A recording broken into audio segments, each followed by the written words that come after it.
Welcome to the Crazy Town Podcast. I'm Jonas. And I'm TNT Dynamite, the explosive one. Let's crack into another one. TNT, Yo. we're back. We are back. It's been a minute. There was a hiatus. There was a brief hiatus, Jonas. Took a little breaky break. I know you hate when I talk like that, but the listeners love it. That's what they're here for. You allowed to do whatever you want to. I am. On your platform, sir. Trying something new. Hopefully they like it. Coming with some real stuff, TNT. OnlyFans? Why you spoiling my tea, dude? That was coming later. Let them know. Let them know. So, all right. So what? There's going to be a topic for the week, and all 5 episodes are going to be related to this, but they're going to be different. Topic of the week: navigating everyday stress. Okay. Life. Real stuff. Real stuff. Topic for the day. So Jonas's plan, essentially, let's just go over this a little go over bit this. because I feel like it's necessary. We've been going for a while.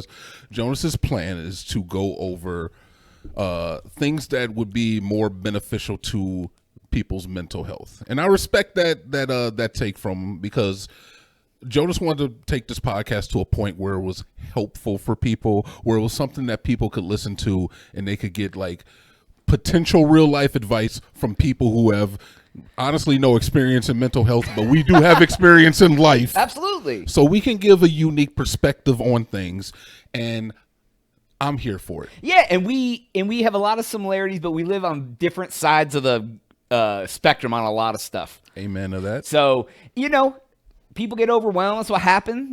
Things happen. You need to take a break from life sometimes, and now we're back. So, All right, fair enough. Let's get into it, all brother. right, Let's get into first topic of the week: morning routines. So, have you ever had a routine like I wake up in the morning, I need to do these things to get the day started off right? Never in my life. You never in your life you don't wake up and do the same thing every day? I find, okay, so this is like only because you asked this, and I do have like a niche instance where this does happen. Okay. Because I feel like routine is imperative to life. And when you fall into like negative routines, obviously it affects you in negative ways on the long-term scale. So I will say is that when I was in the gym 5 days a week and I was running like, I don't know, 30 miles. No, I was running like 60 miles a month. Yeah, I had a pretty strong routine. It was like go to the gym, come home, do the clean routine, take that cold shower, get the bilirubin flowing through your veins. You say the bilirubin? Yeah, you know Okay. what I'm talking. They know what I'm talking about. I knew exactly what you meant. Bilirubin. I don't know. Either way, Get the Rick Rubin in your veins. So I will say is that I tend to have more routine when I'm in that mode. Okay. But generally, no, I have no routine. So and like you, like me and you work different shifts. Amen. So like your morning is not the same as my morning, right? Yeah, my morning would technically be your like 11 o'clock at night. Not quite that late, but still. Anyways, so like when you wake up for work every day, you don't do the same thing? You just like get up and go to work and that's it? I get Okay.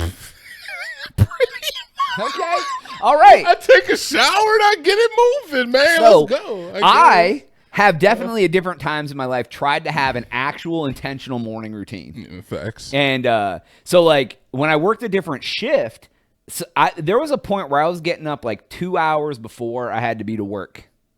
And I would get up and I would get coffee and I would chill and then I would like read.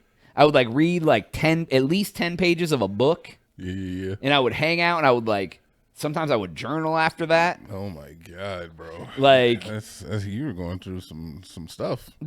Just trying to better my life, man. Why is that? Why do you have to be going through stuff to have a routine like that? I don't know. I feel like, okay, so this is not a slight to your mental health journey or anybody who engages in any of these activities, but I feel like if you're engaging in those types of activities, it's like truck nuts, man.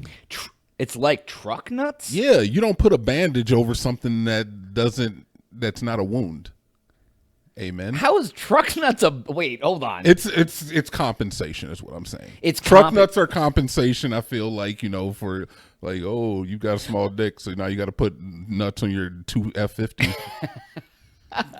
You know what I'm saying? Is that what happens? I mean, all right. But like, I mean, I feel like I mean, maybe you're not incorrect, but like, I mean, there's a journey of like trying to like make your mental health better. Like, if you're not to say I'm not afraid to admit like that I've battled depression in my life and things like that. So, amen, brother. so Me like, too.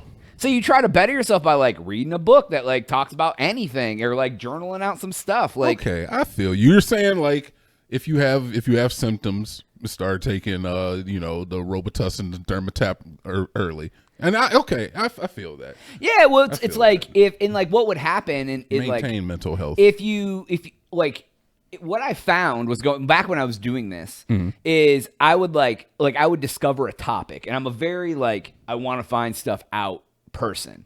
So like when I've always been someone who didn't really F with emotion all that much.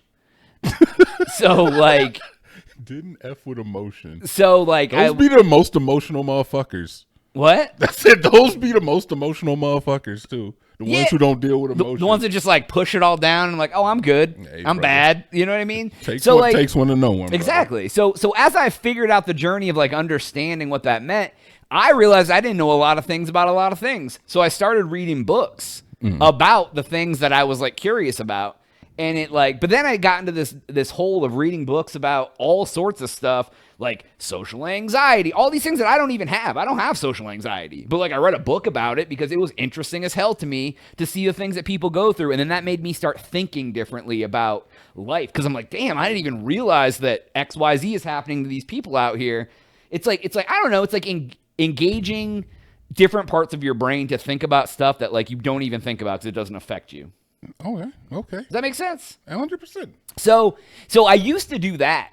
Like, if you have a headache, take a Tylenol. I mean, right? If you find a book and you don't understand it, keep reading. And I do like the journey for knowledge. So I you'll never hear me downplay a journey for knowledge. Like, no matter what the arena is, whether it be physical health, whether it be mental health, whether it be academic, whether it be something as frivolous as looking up information on a video game, the thirst for knowledge is something that should never be stifled. So hell no. If you have a question, look that shit up, read about it. Exactly. Yeah. I'm the king of like if I hear a word and I don't know it, I look it up. And I feel like it has definitely affected my vocabulary and my my lexicon.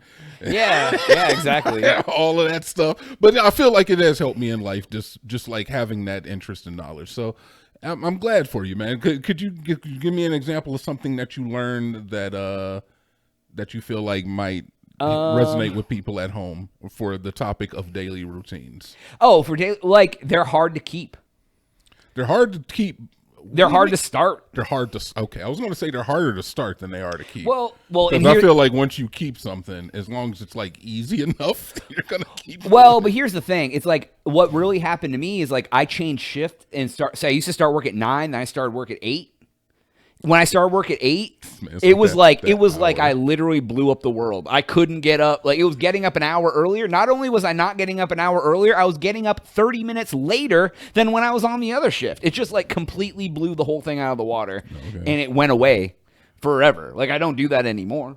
So it's wild. It's you don't wake up super early anymore, though. No, I don't. Exactly. That's the point. It went away. So you just gave up on your routine. No, life. 1 hour. Life got in the way. And sometimes it can be the smallest thing that makes life get in the way.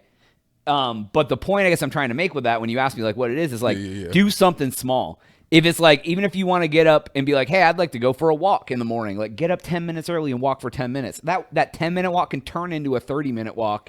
When I used to try to set a goal to read 10 pages a day, I would always almost end up reading 20, 30, 40 pages. When I set a goal to read X amount of books a year, I barely read one book. It's you start reading, you start it, and it encourages you to do more because you're interested in the topic or like whatever. This guy's not wrong though, man. It's wild. He's not wrong. It was wild. One last question before we go.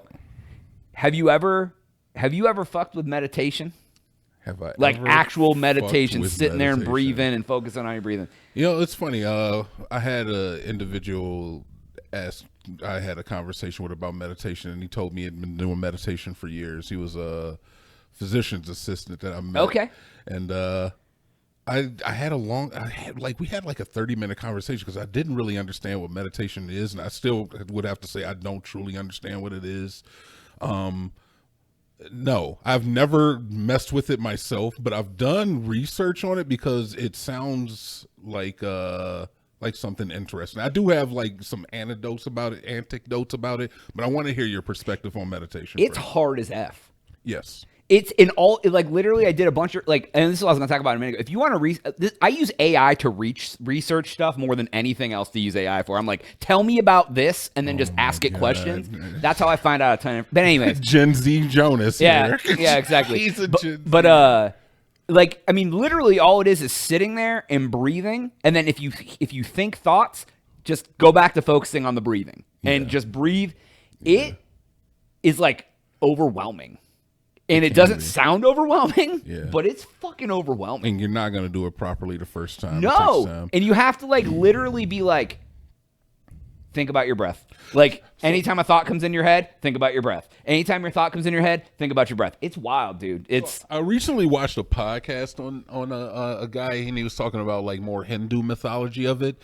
And he said that, I'm not sure what branch of Hindu I almost said mythology. We're going to say theology, Hindu theology that it is. But he was like, they do the practice of standing on one leg. And they were like, after you stand on one leg for so long, all you're going to be able to do is focus on your leg. And like, my leg is starting to hurt. But he was just like, once you get past concentrating on your leg, then it's easier for you to focus on thinking about nothing. And I didn't really understand what the whole idea of thinking about nothing was, but he had a really good explanation for it. It was on it was a Flagrant 2. If anybody's interested, you can go and check them out. They're way bigger than us, but I do watch their content. And it was a very interesting conversation that he had on like mental health, and he was speaking from like a gamer's perspective, so it definitely it resonated with me a little bit. But so I am interested in it. Has it had any positive effects? I don't know yet. Okay. I've been trying to do it more often, and it's interesting. All right, keep us updated. I will for sure. But anyways, that's all the time we have for today's episode. Please make sure to like and subscribe for Jonas. See you. We out.